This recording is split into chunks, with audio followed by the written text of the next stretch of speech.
Small SUVs, there's now so many of them. In fact, it's one of Australia's most hotly contested new car segments. And while there are plenty of choices out there, we've picked 3 of the most recently launched or updated versions to help you narrow down your shopping list. So, which one will suit your lifestyle, and do we have an overall winner? Well, that's what we're here to find out.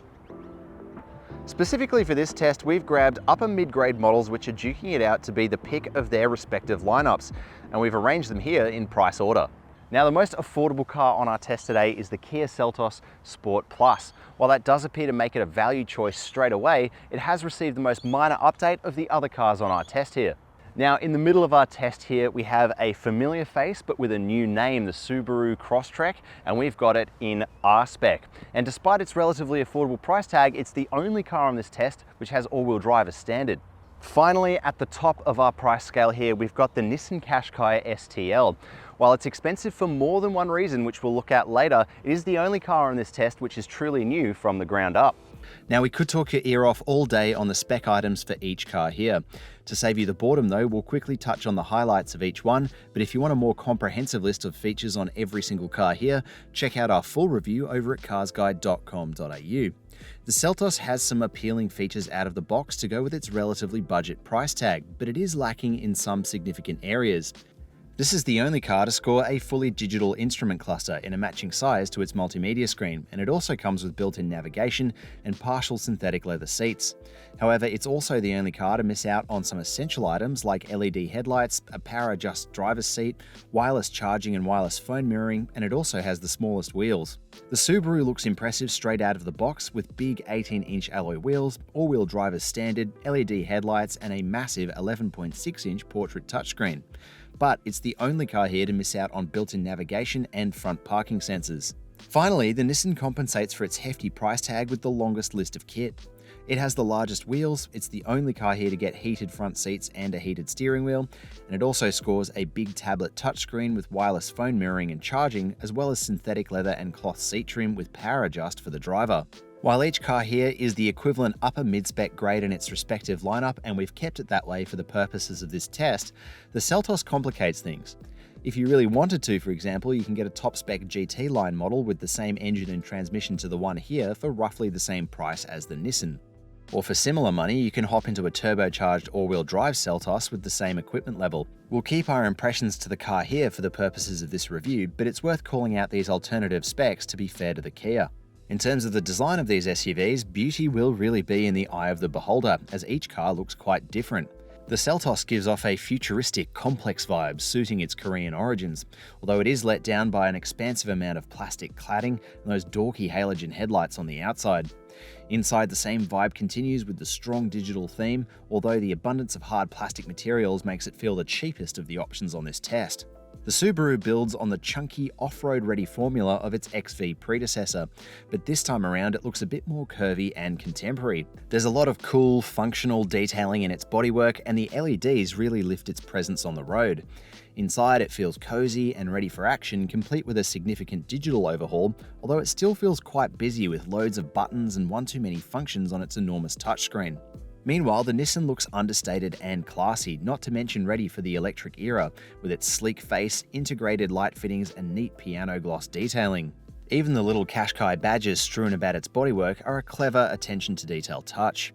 To me, it's the most coherent design of the cars on this test, and it feels that way on the inside too. Unlike the other two cars, it doesn't try to dazzle you with its digital features, which seem comparatively laid back, and it also has the nicest materials throughout the cabin and best seats of our choices here too. Okay, so the Kia does feel the largest inside of our choices here, especially from the front seat where you've got a nice tall roof and plenty of room for my elbows, and soft touch surfaces too, although I will say that this interior generally does feel the cheapest of our options here, with plenty of hard touch materials in the door and across the dash as well.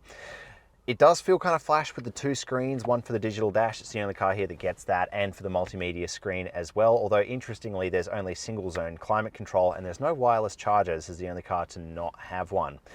Storage wise, you have a large bottle holder here in the doors and 2 more in the center here. They're sort of different sizes, so you can have a smaller bottle there, a larger one here. A little cutaway might be good for a phone or a wallet, and a large storage area down under that climate unit as well, with a shelf and USB-A, USB-C, and a 12-volt outlet down there as well.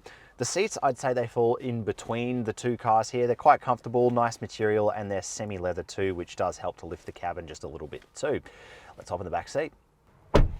Again, the back seat of the Kia, I think, is the best of our choices on this test. You do have quite a lot of room back here. That's behind my own driving position. Knee room is surprisingly not as good as I expected, but headroom, I think that's the best in our test. And this line here is nice and straight, so I don't have to duck under it too much to get in either. The doors don't quite open a full 90 degrees like they do in another choice in this test, so fitting of a child seat, it's not too bad, but it's not the easiest. And you are confronted with hard plastics again on the back of this seat here in the doors, although you do get a nice padded armrest too. Now, in terms of storage, you've got a bottle holder down there, a little storage tray, which might be good for a phone, 2 USB outlets, you've got 2 adjustable air vents, a drop-down armrest here with 2 bottle holders in there as well. Okay, the Subaru would seem like it would be at a natural disadvantage here compared to the other cars because it does have more of a hatchback shape rather than a sort of wagony SUV shape that the other 2 cars have. But still, in the front seat here, I think this car feels really nice and comfortable. It's a bit cozier than the others. That's not necessarily a bad thing if that's kind of what you're looking for. Things I like about the Subaru interior in particular are the nice kind of like different materials that cascade down the dash, this cool bumper car steering wheel. I always love that in Subarus. It makes them feel as tough as they can be with that all-wheel drive system. It's just a nice matchup. And of course, this new portrait screen is a massive improvement on what was previously a really busy interior in here. It's quite easy to use, it's quite close to your hand. You've got shortcut buttons for temperature and volume as well, which is a nice touch. Although it is a little bit dull in the direct sunlight, which was something interesting that I picked up on, and there's a little bit of complication with this sort of top display, which is a little bit busy. When it comes to storage, there's a few things to note in here. So you've got a large bottle holder in the door, that's quite good. Nice amount of clearance in there, and there are 2 more in the center console here. It's kind of like this lifted hard plastic console piece here and a wireless charger. Although the one thing I will say about the wireless charger is it's like a gloss finish, and so your phone just sort of slides about and falls outside of the wireless charging area, which is a really odd thing. Like, why wouldn't you make that rubberized so your phone stays still? Bizarre. Anyway, seat trim, this is the only car which misses out on leatherette sort of side pieces, but the seats are pretty comfortable nonetheless. I quite like them. Let's hop in the back seat. Okay, back seat of the Subaru. This is where this car's hatch-like design really starts to show. This roofline descends so much that I really do have to duck down to get into the car, and the doors probably open the least far of the choices on this test, making it probably the most difficult to fit a child seat or something like that in the back here. Now, this is behind my own seating position, and I'm actually quite impressed with the amount of knee room I have. There's some sort of clever design trick that's gone on here with probably the floor and the angle of the seat to make me feel like I actually have quite a bit of room back here despite this car's dimensions, with one of the main downsides being this raised console here to facilitate that all-wheel drive system, making that middle seat sort of useless for an adult. You also miss out on air vents back here, but you do get a USB-C and USB-A connector, which is quite nice. Now, storage. You get a bottle holder in the door, but it's very small and it only just fits this bottle in it. And drop-down armrest, well, there's 2 more in there, but they're really quite shallow too. So if you've got something that's a bit smaller than this bottle, it might tip over. Okay, well, I think the Nissan feels the most posh of all the cars on this test. It has the most amount of soft touch materials. It feels really nice in this cabin. It feels the most upmarket, in other words. There are some things that I quite like. This tablet style touchscreen is a little bit more understated than maybe the in-your-face system of the Subaru or the sort of like very digital layout of the Kia, and it's sort of within reach too, but you do get a volume dial, and thankfully also dials for the climate unit as well, which is really nice to see. And also Nissan has thought to rubberize its wireless charging bay, so, you know, clever touch there, I suppose. There's a 12-volt outlet and a USB-C and USB-A port in this center console box as well.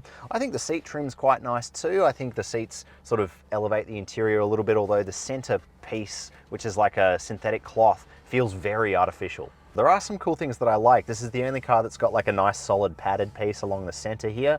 And I like this kind of almost EV-like laid back design here with a little sort of digital shifter too. That's a nice touch. Now, in terms of storage, we have a large, like the biggest out of all the cars on this test. Storage bay down there in the door, a further 2 in this center console, and of course, large amount of space down there too. Let's go have a look at the back seat. Okay, back seat of the Nissan. Well, I think the seat trim's kind of comfy back here too, and room feels really good. I like the way that this is only slightly graded, so I don't have to duck down too much to get into it, and the roof lining is nice and high too. Now, the Nissan has doors which open the furthest. They go to almost a full 90 degrees, and so this should be the car which is the easiest to fit child seats into and things like that. As you can see behind my own seating position, I've got plenty of knee room, and amenities are pretty good back here too. You've got USB-C, USB-A, adjustable air vents with a lock-off, and pockets on the backs of both seats, which you don't get in the other 2 cars. They're only over on the passenger side. Storage-wise, I've got, again, a large bottle holder in the door, probably the largest of our choices on this test. And in this drop-down armrest here, there are 2 more, although they won't fit our CarsGuide bottle in them. Now, a boot could really make or break your choice here depending on what your family looks like. For example, somehow Subaru has managed to make the Crosstrek's boot even smaller than its predecessors. It managed to fit the pram, but it was the only luggage area which couldn't fit the full CarsGuide set, perhaps automatically ruling it out for some families. Meanwhile, the Qashqai's boot falls between our choices here, although it was still able to fit the full luggage set or the pram, and unlike the other 2 cars, it comes fully padded around the edges so you don't scratch all the boot plastics. Finally, the Seltos is the winner in the boot section by volume, and it's a big, square, open space too, although it's the only choice here which doesn't come with a luggage cover. Under the floor, the Seltos is also the only car to score a full-size matching alloy wheel spare, while the Subaru and Nissan only get space-saver replacements. Okay, engines. All the cars here are a little bit different, but power outputs end up more or less the same.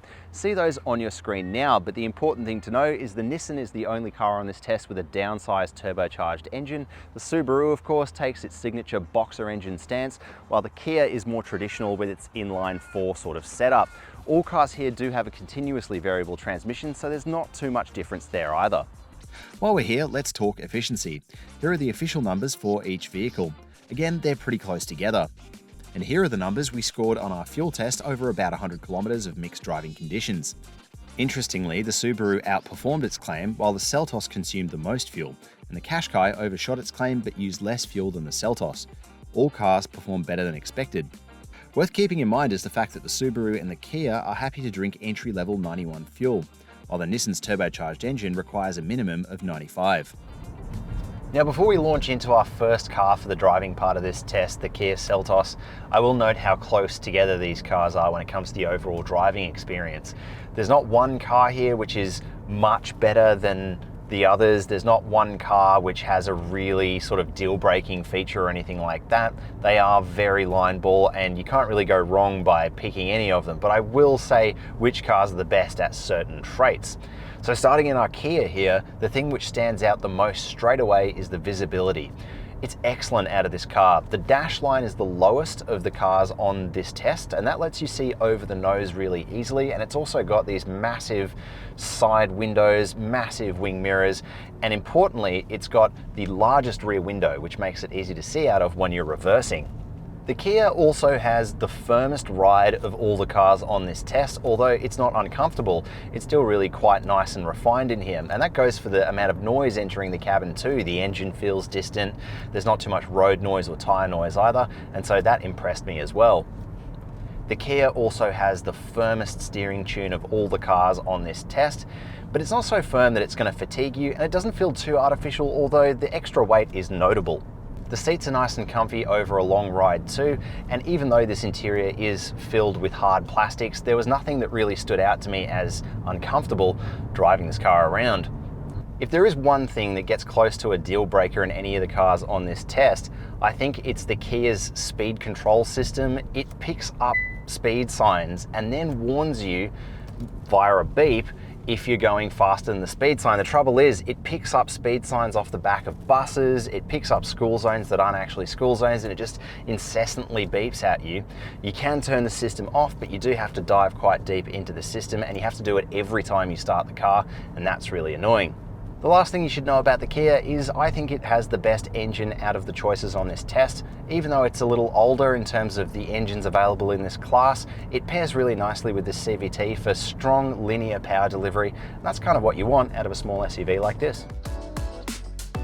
Okay, the Subaru. Well, it feels the most different compared to the other cars on this test. And obviously that's a lot down to its all-wheel drive system, and that makes it feel really sturdy on the road. And I think that pairs really nicely with a really organic steering tune in this kind of bumper car steering wheel for a really nice on-road feel. The suspension too, well, it feels the most capable, and it's by far the most forgiving suspension on this test. So this is quite a comfortable car to sit in. Although one downside straight away, which you might note, is the limited visibility out of this car, and that's only compared to the other two on this test. It's actually not all that bad, and by no means is it a deal breaker. For example, this front window, well, it's notably a bit more of a letterbox aspect than the other two cars on this test, and the same could be said for the redesigned rear window when compared with this car's predecessor. It's even smaller than it was before, and that's a bit of a shame. Of all the engines on this test, I think the Subaru's engine feels the least powerful. It's definitely thrashy, and it pairs with this CVT transmission for a really kind of rubbery, thrashy experience. And it's noisy too, which is a shame because elsewhere Subaru's done a really great job of improving the refinement, both in terms of road and wind noise compared to its predecessor. In terms of safety equipment, well, I like the Subaru. It's got a really laid back sort of system when it comes to driver attention alert and auto braking, although the lane keep system can be a tad overzealous from time to time. The seats are really comfy and it does feel quite closed in. So again, I think that really leans into this whole aspect of the Subaru that it is really meant for someone who's like a single person or a couple, and that all-wheel drive leans into that kind of adventurous spirit of this car as well. Actually, despite its flaws though, I really like the Subaru, and I think this car is going to be really tough to beat. Let's see what the Nissan's like. Okay, so finally we've got the Nissan, and the thing that jumps out straight away about this car to me is how light and playful it feels. Part of that is to do with its nimble little turbocharged engine, which has got like a nice little surge to it, but it's also its light steering and overall tight frame, which makes it feel really kind of sporting and fun to drive. The turbocharged engine combines really nicely with a quite clever CVT, which does some sort of a job to emulate a real transmission in that it kind of sort of steps between the gears, and it feels the most modern of our choices here to drive. In terms of the ride, well, it's quite tight and firm, but maybe not as firm as the Seltos, so it kind of lands between the comfort of the Subaru and the firmness of the Seltos for something that's a nice kind of middle ground. Visibility also kind of lands between the other two cars. The rear window is surprisingly small, and that limits your view out the back, but the view out the front is better than the Subaru, and the mirrors and side view is really quite good too, but not quite as good as the Seltos. In terms of safety systems interfering with the drive experience, I think the Nissan is actually the most laid back of the vehicles on this test, despite having a really comprehensive suite of items. The only item that annoyed me, in fact, at all, was in the adaptive cruise suite. When you go out of your lane, the car puts on the brakes a little bit and slows down sometimes for corners. Other than that though, I'm really impressed with the way the Nissan drives. This is the most recently developed vehicle and it really feels it. When it comes to safety features, all of these cars are well equipped, so we could talk for a long time on the topic. We'll call out the highlights here, but if you want a comprehensive breakdown of all the safety equipment on each car, check out our written review at carsguide.com.au. All cars get freeway speed auto emergency braking with vulnerable road user detection, lane keep software, blind spot kit, and adaptive cruise control. Only the Qashqai has a surround view camera and the most recent ANCAP safety rating. Meanwhile, only the Subaru gets reverse auto braking, but it misses out on front parking sensors. It is the only car here yet to be rated by ANCAP, but it has a whopping 9 airbags, by far the most on this test. Finally, the Seltos scores largely the same equipment as the other cars here, as well as a maximum 5-star ANCAP safety rating, but it only has 6 airbags and one of the most annoying safety features on the market currently in the form of its infuriating speed alert, which needs to be turned off every time you start the car. At least when it comes to ownership, we can hand a clear win to the Seltos, which has the longest warranty, longest roadside assist terms, and the cheapest cap price servicing over a 5-year period. The other two cars maintain the standard 5-year warranty term, and in terms of service pricing, the Subaru lands between the two, while the Qashqai is comparatively expensive to keep on the road. This was such a tough test because on paper, these cars actually ended up really close together. And while we actually do have an overall winner today, it's not really that simple because I think these cars are great for different reasons and they're gonna suit different buyers. For example, if you're a single person or a couple with kids and you're on the more adventurous side, then the Subaru Crosstrek might be a clear win for you with its superior ground clearance and all-wheel drive. But if you're a family buyer who's more budget conscious, then the Kia Seltos is almost a no-brainer. It's also the cheapest to run, the cheapest to buy, although it does miss out in a few areas when it comes to standard kit. And that leads us to the Nissan Qashqai. I do think that this car offers the best balance of attributes of the other cars on this test, while offering a more modern drive experience and a classy exterior and interior treatment too. Yes, it's the most expensive car here, but it's clear where that money's going. This car does get significantly more kit than the other two, although it might not necessarily be for everyone, especially if you're on a budget, and it's the most expensive car here to run, so all worth thinking about. Which one would you pick? Tell us in the comments below. And as always, check out the full written review over at carsguide.com.au for all our spec tables and all the little details as to how we got to these end results.